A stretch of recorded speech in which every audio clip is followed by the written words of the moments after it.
Well, hi there.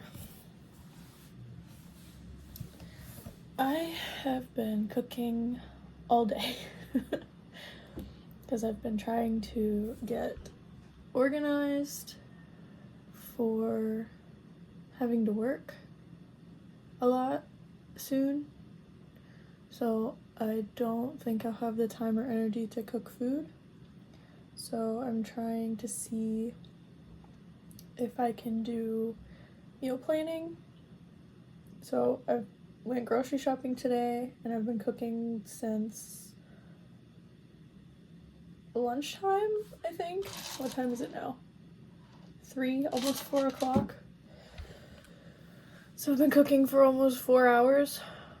Not consecutively, because I stopped a couple times and took a break in between each of the meals I was making. So I made 3 different meals. One is teriyaki chicken, there's beef curry, and then right now I'm making like a pasta with some salmon.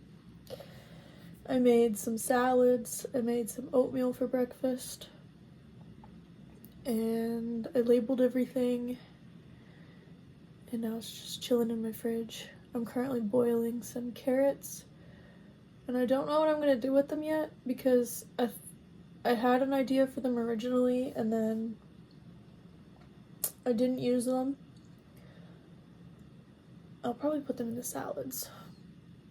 But I wanted to cook them first, because I don't always like raw carrots. I like when they're soft. So, yeah, trying to get organized. I have a lot less energy today. I've been recently learning about cycle syncing. So I already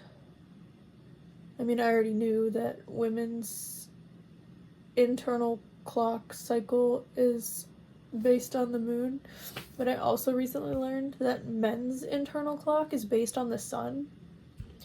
I thought that was interesting. But anyway, there's this concept going around called cycle syncing, and basically you kind of map where in your cycle you are, and it helps you calculate like your energy levels and what you should be eating, how you should be exercising during those times based on your energy. So, sorry, I just ate some carrots and stuff. So I've been trying to figure out that. Today I'm very tired. I wasn't even gonna make a video, but then I'm like, but consistency. I want to stay consistent. Oh, what the heck is on my face?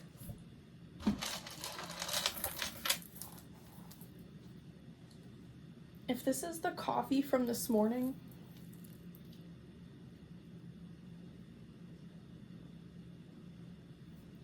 I don't know.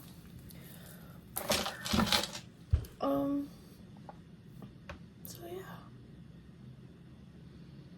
I don't know if I have any like spiritual lessons today.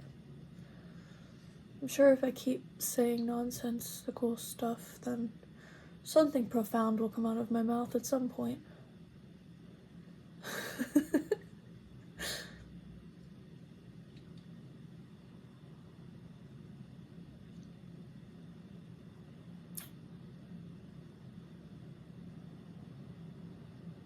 Or I'm just gonna sit here in silence and you're gonna get bored and then you're gonna click off the video, and that's fine too.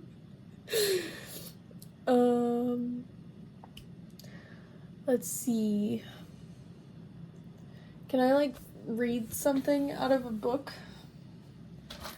I was reading this book on attachment theory. Attachment theory? Is it a theory? Attachment. What's the book called? The book is called... Hang on, it's loading my recommendations. I just want to know. The Power of Attachment. Oh, it has to download. I was reading it on my iPad, not my phone. The power of attachment. Oh, okay. It says how traumatic events can break our vital connections and how to restore love, wholeness, and resiliency in your life. From our earliest years, we develop an attachment style that follows us through life, replaying in our daily emotional landscape, our relationships, and how we feel about ourselves. And in the wake of a traumatic event, such as a car accident, severe illness, loss of a loved one, or experience of abuse, that attachment style can deeply influence what happens next. And then there's a lot more to read, but I'm not going to read the whole thing. There are 4 types of attachment styles. There's secure attachment, which is what everybody wants to have. That's if you grew up in a healthy environment and didn't have trauma and your parents loved you like they were supposed to, then you have secure attachment and you can form positive connections with people easily and also maintain your boundaries and good stuff. There's also avoidant attachment, and this is where, let me go to where they explain it. After avoidant, there's secure attachment, avoidant attachment, ambivalent attachment, and then disorganized attachment, which is a mix of avoidant and ambivalent. And you might not necessarily have one specific type. You can have a variation of any of them. And they're not set in stone either. So if you experienced trauma in childhood and you have a hard time forming secure attachment with people, it's not like that forever. You can always change yourself. So let me go to where it explains the kinds of attachment. Okay, so secure attachment, we just talked about that. Ambivalent attachment is where you have a lot of anxiety about having your needs met or you have difficulty feeling secure and being loved or lovable. So your parents might have shown you love as a child, but they could have also gotten distracted and it would feel like the love was pulled away from you too quickly. So then you grow up being hypervigilant about any kind of disagreement, or you have fears of abandonment, which amps up the attachment system and causes fear. Disorganized attachment is a lot of fear, an excessive fear, and it causes you to constantly be stuck in like a survival mode where you feel like you're threatened all the time. So if you feel stressed, sick, or frightened, and if you were stressed, sick, or frightened when you were younger and your parents didn't resolve any of those feelings, then you have a disorganized attachment later in life because you didn't get what you needed in childhood. Wait, did I skip one? I did. Avoidant attachment. So disorganized, I'm gonna go back to disorganized for a second. Disorganized is a mixture of avoidant and ambivalent, and it's the most difficult one to have because, like I said, you're in a constant state of fear and you're overwhelmingly dysregulated emotionally, constantly aroused and hypervigilant and thinking that bad things are gonna happen. Avoidant attachment is the one that I skipped, and it's where you tend to keep intimacy at an arm's length, so you try not to get too close to people. And this often happens if you were neglected or left alone too much as a child. These are difficult topics to talk about, but I think they're important to learn and to try to understand how you attach to people, because forming secure attachments and feeling safe with people is important.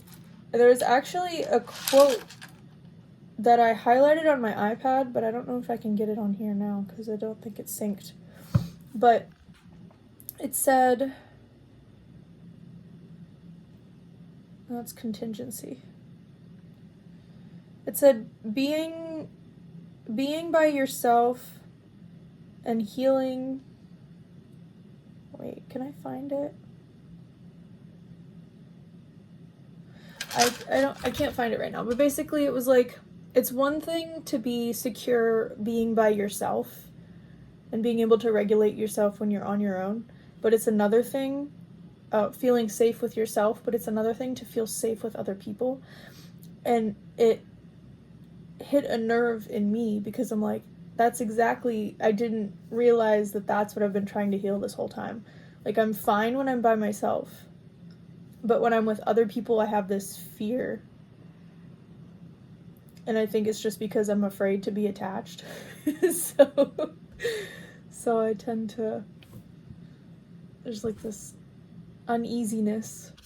So I have to heal myself around other people, which is, I think, opposite of like what people tell you. They're like, well, you have to love yourself first.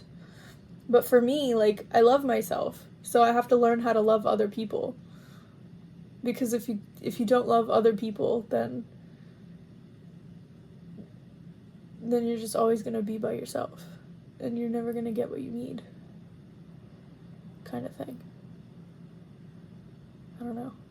This got deep. Okay, maybe I can continue talking about this in another video. This is the longest one so far. Peace. Let me know what you thought of this. What is your attachment style? How do you relate to people? Okay, bye.